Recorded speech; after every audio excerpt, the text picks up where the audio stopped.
So at first I was just imagining that, but I think we could see that bird just went and grabbed the lizard's tail.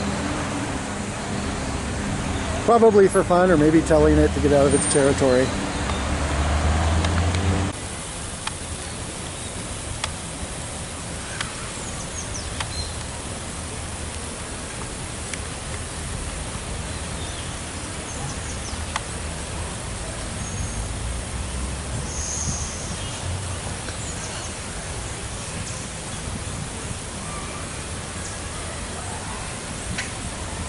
And that might be the equivalent of mobbing behavior, where it's trying to chase the lizard away from food or its territory.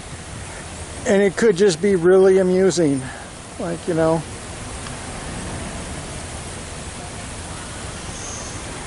it's just them having fun.